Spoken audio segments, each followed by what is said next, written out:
All right, it is time for Book Chat. Ayodotun is a multi-talented professional with core skills in strategic marketing, brand strategy and management, marketing communications, PR, and project management, as well as 18 years of experience in brand building space. We have her in the studio today, and she's going to be talking about her launching of the first book, Fire Up Your Brand. We're happy to have you here. Thank you so much. I mean, for having me. I was just going through the book and I realized that you talked about three major things. You talk about branding, communications, and content. Yeah. So let's start with branding. Why is it important to have a brand? Why? Your brand is your identity, right? And in every sphere, there are so many people doing this, doing about the same thing, choose me. And at the end of the day, it's about choices, right? And if you don't stand out in an outstanding way, I can put it that way. Okay. Stand out. Way. If you're not known for something in particular, something compelling, something strong that resonates with the audience, they will not choose you in the scheme of things, right? So, strong identity. Short answer. Okay, cool. So let's talk about, there's a part you talked about the logo, the brand being not just your logo. So what else? If it's not your logo, what else? Because I know friends of mine that will tell me, oh, I need my logo to be super good. It's about my logo. I want a good color. I mean, the color would, So what else? Apart from logo, what else is very important when it comes to branding? Every time people say that, I laugh because would you choose to drive a Porsche because of the logo or the performance? Okay, the performance, yes. Why would you choose a restaurant over the other? Is it the logo or is the price? That's it. Is the price? If the food is... Oh, the food is in the eating, right? Exactly. Yeah. All right. So it's the experience. The experience. The logo is good, which is why I also say to people that you can't have a great experience and you have the packaging, that the logo and all the outside stuff. You need to have the two. That's the balance. So the experience is the first and fundamental thing. Most people do the logo first. They have it backwards, right?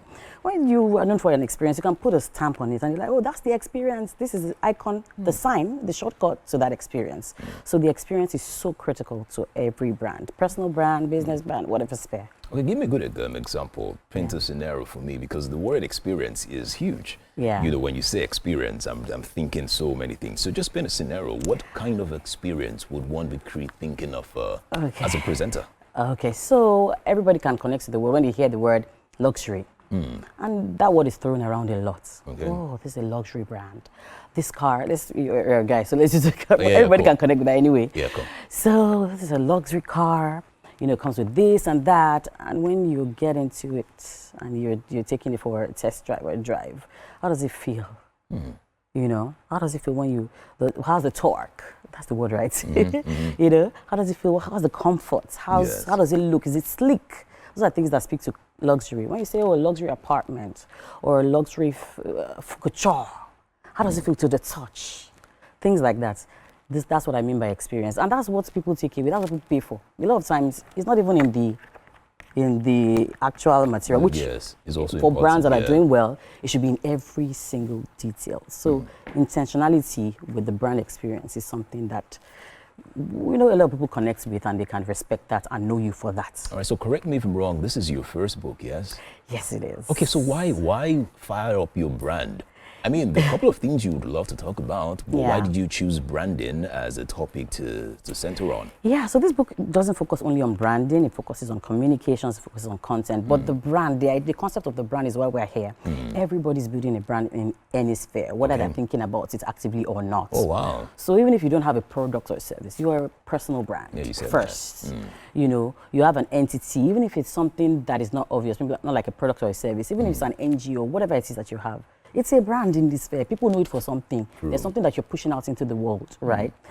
So Fire Up a Brand is a call to say, look, don't just think you can do what you're doing and just put it out there. You need to build a strong brand quality. That's half the work. Okay. It's one thing to do good work in your space, but are you pushing up your brand? Are you activating it? A lot of people have brands that blend into the space. Everybody, there's nothing about you that stands out. It's a call.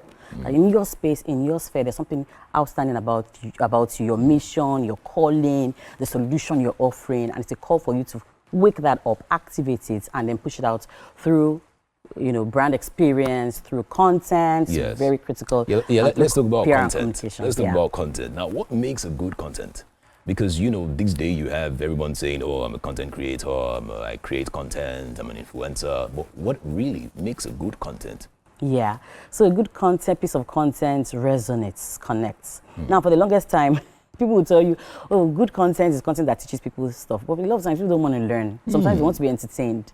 Sometimes they just want to feel good. So some content, the other day we're looking at some ASMR on social. Mind you, social is not the only place to push out content. Okay. We're looking at ASMR content, right, with all the sounds and the stuff. For some people, it's just satisfying. Yeah. That might not be entertainment, but for them, it's value because it helps them relax.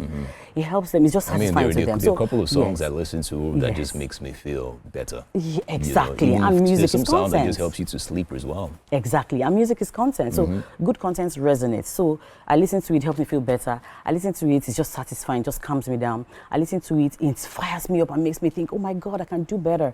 Or it teaches me something or points out some danger that I have a blind spot towards. So a good piece of content resonates, connects in different All right, ways. so you talked about also knowing your audience and who you're speaking to with your content as well. Yeah. But I'm just thinking here, sometimes you want to capture everybody. You know, how do you do that? How do you determine who you're actually targeting or who your audience really is? How do you do that as a creative or as a content or content creator here? Yeah, so you want to create content that speaks to what you're doing, what you're selling, what you are pushing out into the world, right? So you have to, the temptation is to think about everybody, but you have to be thinking of people that need you the most. Okay. So you want to create something for children, right?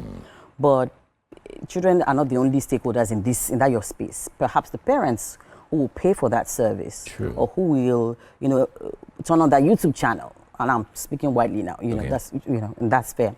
You want to talk to business owners. What kind of business owners? And you find that some people need you, but they can't pay you. True. So these are all the hard things that you need to, as part of the core brand strategy, you need to figure out and say, look, I like all of this. I want to serve everybody, but these are people that need me the most and are able to take a decision to work with me or to use my brand or to consume my content. So you have to, yes, everybody, but you have to drill down. Very, very key. You can't serve Because everybody. so sometimes when there is this level of conflict in the minds of creatives where you have an idea and you feel it's just special, but then when you look at the amount of people that content can serve, it's actually a very limited or a small number. So how do you expand? For example, I have a friend that'll tell me, oh, he's an artist, he likes to rap, but he realized that in Nigeria, a lot of people don't like rap music. So how do you raise that standard and how do you reach more people when you know that what you have in mind can reach a lot? How do you expand your reach? How do you expand your brand? I think I was saying to someone this morning that you start small, sow the seeds. Okay. A lot of times your brand might not resonate with everybody at first. You need to sow the seeds first. Your tribe will find you if you sow the seeds consistently. When I say sow the seeds, create something. Create something. Find the few people. You find a lot of art, for instance, music in the music space. You find a lot of people there are different artists. There are some that reach a wider audience. There are some that reach just a few, but in that niche, they're favorites. They love. So sow the seeds. Try it out. You never know until you try. So try it out. And then with time, when you try, you're able to scale, your tribe will find you, and then you may need to pivot at a point. All right, that was a part of the book I just remembered. You talked about how growing up you used to see different billboards and you would see different things, on the screen around, and you're just so, interested and all. But I wanted to just also find out, in all these different things that you saw, what caught your attention? And what was that spark that started this for you? Because I'm just saying there's someone probably watching at home that might just have that same spark that you had when you saw all these things. So what was that spark for you? I think it was the storytelling. So I would see on billboards, families having dinner and stuff. I mean, that happens with you, but you're seeing people maybe getting on the road, driving to somewhere, or somebody is rushing to something, or you're looking in the magazine and you see something to do with maybe a fashion brand. I used to such colorful things. For me, that was a lot of storytelling. And I said to myself, as a child, as a teenager, I said to myself, I want to do something that helps me to tell stories, to be part of this world of color. So the storytelling. And storytelling is such a powerful thing. I talked about it in the book. It's such a powerful thing. It helps people to connect with your brand. And, all right. Yes. So how does a brand change bad history about themselves? For example, let's say there are so many articles online about terrible things that have happened with the brand, and the brand is trying to rebrand. You know, what are some things one should actually do? Because I think this is very important. There are so many brands out there that are probably trying to cancel their names, change their logo, change their mission statements as well. You know, but what are the techniques or tips you can advise brands to take? Okay, so that's like a twofold question. All right, so brands that have like bad footprints and a history, you turn things around by turning things around, you know. So first of all, own up. Okay. I often say this to clients: own up to what it is that you've done wrong, and make a plan. Properly make a plan to turn things around, to change things, to fix what you can fix. Oh, wow. Yes, and then begin on the right trajectory. Right? You know, people forget. True. The attention spans are so short these days. People forget, and then you head up and say no more. All right. Right. Yeah. So finally, how do people get the book? For those that are interested, All that right. want to build a brand or fire up their brand, how do they get the book? So it's available on Amazon. Okay. You know, I've had people in the US send me pictures to say, oh, I got my printed copy from Amazon. And you can also email me. If you're in Lagos, Nigeria, you can email me, ayodotunakifenwa@gmail.com, to grab a copy before it's too late. All right, but mostly on Ayodotun. Amazon, ayodotunakifenwa@gmail.com. All right. Thank you very much for that one. Yeah. For brands, and those people at home who have plans to also build their brand, this is a very insightful book. It's also entertaining. It is written with basic English so you can understand the book itself. Please make sure you get that book and you change and fire up your brand. Do not go anywhere. We'll be right back. The show still continues. Let's go.